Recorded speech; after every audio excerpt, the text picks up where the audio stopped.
Hadirin sidang Jumaat yang berbahagia, setiap pemilikan tanah datang bersama tanggungjawab yang tidak boleh diabaikan.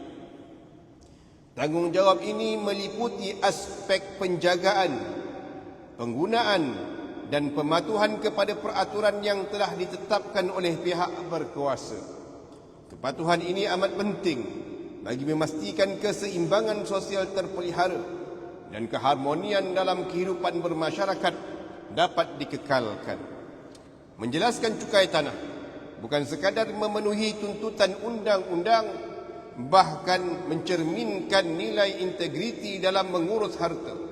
Tanggungjawab ini juga memastikan keadilan sosial terus terpelihara serta menghindarkan berlakunya penindasan.